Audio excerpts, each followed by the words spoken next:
The other thing I really don't like is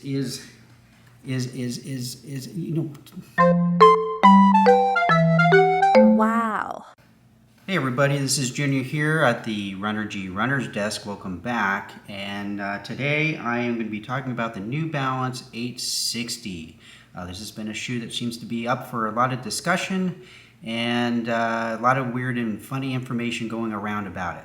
So I want to start off right off the bat that this is not a sponsored video. Let's start off with this New Balance 860, which just seems to have a lot of conversations going on about it because of the kind of somewhat radical change in design. I'd like to point out that I do have a video on the ASICS changes for 2024, which I think were almost just as radical as the 860 from New Balance from prior versions of the shoes, but the New Balance seems to really gotten sparked up here because they went from a two-density foam shoe with two different densities of foam to I believe, two-density. I still think it's two-density, but it has a plastic plate running through it. Very similar to like how Mizuno had been doing the Inspire for many, many years. So this isn't like some new crazy never done before technology. So I think the design of the new 860 has been really good. I've compared it on customers with other shoes in the same category, like the A6 GT 2000 and the Brooks Adrenaline, and it's looked just as stable as every other model in the same category. In some cases, it's actually looked more stable than the other offerings from other shoe vendors. So stability-wise, it's looked really good.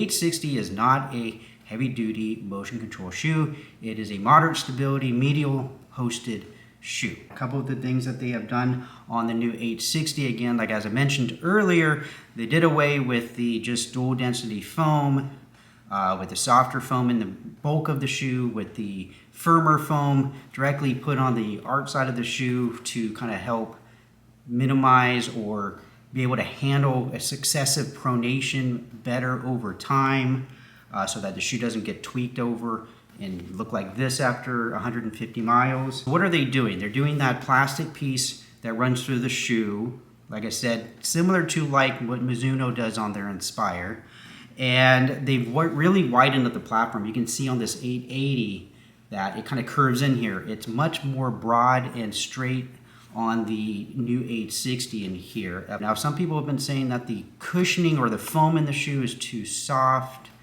I haven't seen that. But I really haven't found it to be tremendously softer in like key areas like the outside heel. I haven't seen it bottom out on anybody that I brought it out to.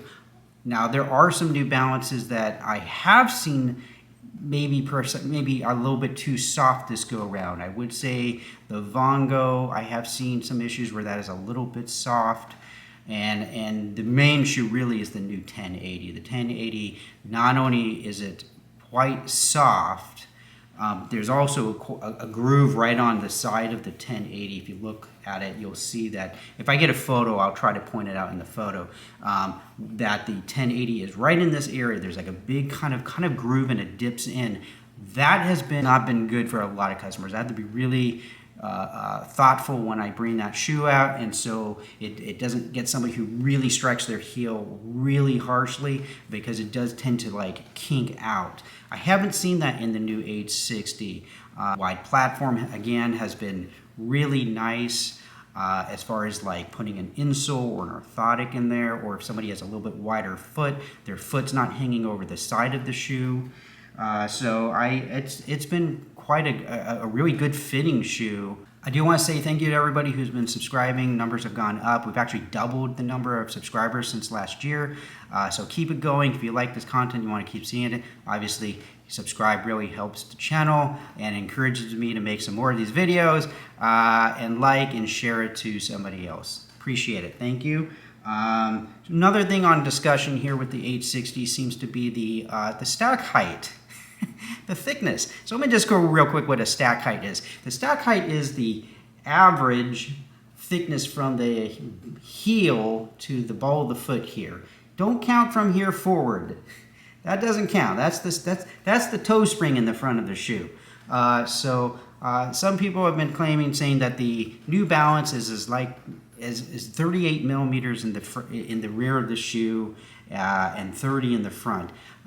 I'm sorry.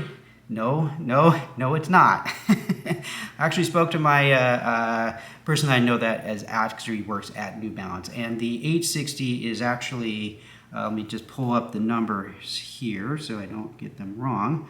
The numbers are on the 860 are 29 in the back and 21 in the forefoot. That's an 8 millimeter drop. So that did change from the previous one, and that can feel a little bit different for some people. I definitely can feel that.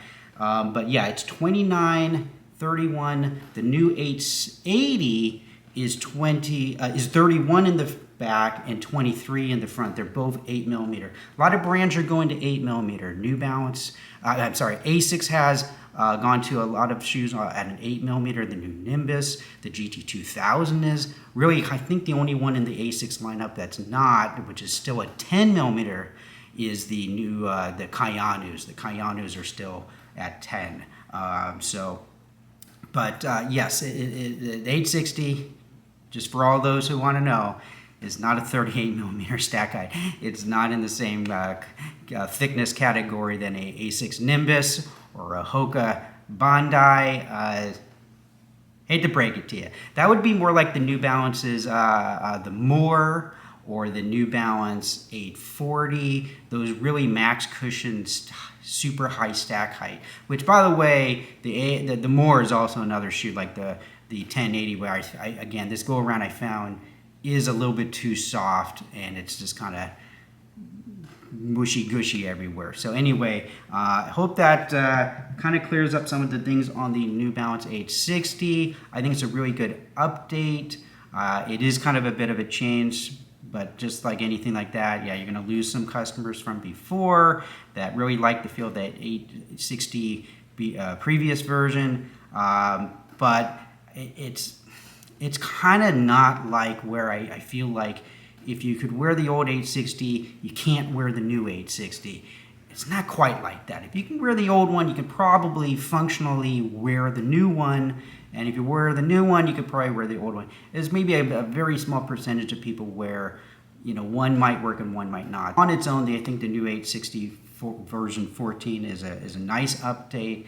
And if you're looking for a stability shoe from New Balance, I would definitely take a look at this shoe. Anyway, thanks for watching. This is Junior here at RUNNERGY at the Runner's Desk. Make sure you subscribe and like the video and share it if you like the video. If not, it's okay. All right, thanks for watching. I'll see you on the next video.